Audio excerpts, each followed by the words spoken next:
அனைத்து அன்பு உள்ளங்களுக்கும் என் இனிய காலை வணக்கம். இன்று ஒரு குறள். அதிகாரம் 40 கல்வி. குறள் எண் 397. யாதானும் நாடாமல் ஊராமல் என் ஒருவன் சாந்துணையும் கல்லாதவாறு. யாதானும் நாடாமல் ஊராமல் என் ஒருவன் சாந்துணையும் கல்லாதவாறு. தெய்வப்புலவர் திருவள்ளுவர் கற்றவனுக்கு தன் நாடும் தன் ஊரும் அன்றே ஒரு நாடும் யாதானும் ஓர் ஊரும் ஒரு ஊரு ஆம். இங்கனமாயின் ஒருவன் தான் இறக்கும் வரை கல்லாதவாறு இருப்பது ஏன் என்று வினவுகிறார் தெய்வப்புலவர் திருவள்ளுவர். அதாவது கல்வி கற்பதற்கு வயது தடையில்லை. கல்வி கற்பதற்கு காலம் என்று ஒன்று இல்லை. எந்த நிலையிலும் ஒருவன் கல்வி கற்கலாம்.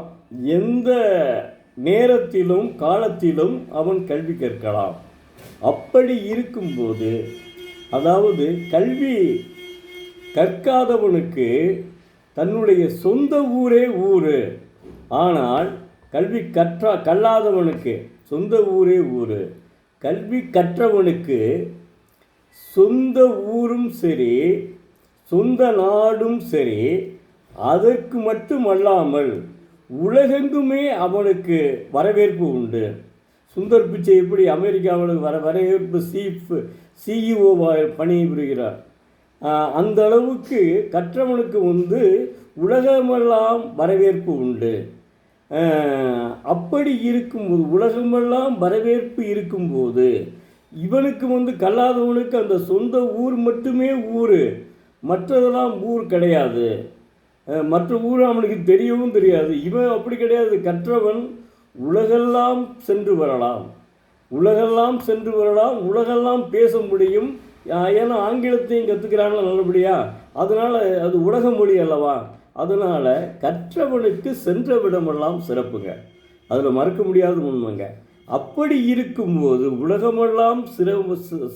உலகமெல்லாம் அவனுக்கு புகழ் இருக்கும்போது அவன் ஏன் கல்லாமல் இருக்கிறான்? ஒருவன் ஏன் இப்படியெல்லாம் சிறப்பு, கற்றவனுக்கு சிறப்பு இருக்கும்போது தன் சாகும் வரை அவன் ஏன் கல்லாமல் இருக்கிறான் என்பதுதான் தெய்வப்புலவருடைய கேள்வி. பாருங்கள், எவ்வளோ அற்புதமாக சொல்லியிருக்காரு. கற்றவனுக்கு இப்போ நம்மளே பார்க்குறோம்ல, சுந்தர் பிச்சை போய் அமெரிக்காவில் சிஓவால் இருக்கார், திருநெல்வேலியை சார்ந்து வரல, எங்கே போய் எவ்வளோ பெரிய ஆடம்பரமான சூழ்நிலையில் இருக்கார். அதுக்காக கற்றவனை பற்றி எப்படியெல்லாம் ஓமை கூற வேண்டுமோ அப்படியெல்லாம் கூறுகிறார். மாணவ செல்வங்களே, தினந்தோறும் இந்த கல்வி அதிகாரத்தை முதல்ல படிச்சுட்டு அப்புறம் ஆழ்வினை உடைமை, முயற்சி உடைமையை படியுங்கள். படிச்சுட்டு மற்ற குறளெல்லாம் படிங்க. நிச்சயமாக நீங்கள் வாழ்க்கையில் வெற்றி பெறுவீர்கள். உங்களுக்காகவே நான் இதை சொல்லுகிறேன். அதாவது சக ஊழியர்களுக்காக இல்லை. இப்போ என்னுடைய நம்பரில் இருக்கவங்க பூரா எல்லாருமே பேசுகிறாங்க ஓரளவுக்கு. நான் என் பேரண்ட்டை கொடுத்துருவேன், அப்பாட்ட கொடுத்துருவேன் அப்படின்னு சொல்லிட்டு. ஆனால் ஒன்று, தயவு செய்து நான் எழுதிய குறளை மட்டும்தான் வாசிக்க வேண்டும். அதற்கப்புறம் நீங்கள் புத்தகத்தை படித்து கொள்ளுங்கள். வேறு எங்கேயும் நீ பார்க்காதீங்க. ஒரு சில பேர் என்ன செய்வாங்கன்னா, அதில் வேறு விதமாக சில இதுகள்லாம், அதாவது மனச்சாட்சிக்கு விரோதம் இல்லாமல் சில காரியங்களெல்லாம் செஞ்சுருப்பாங்க. அதனால் நீங்கள் அந்த அப்பா கொடுக்குறாருல, இதை மட்டும் படிச்சுட்டு அப்படியே அப்பாட்ட கொடுத்துருங்க. அப்பாவோ தாத்தாவோ கொடுக்குறத அப்படியே படிச்சுட்டு அப்படியே அவங்கள்ட்டே திருப்பி கொடுத்துருங்க. அதனால் கண்டிப்பாக நிச்சயமாக நீங்கள் வெற்றி பெறுவீர்கள்.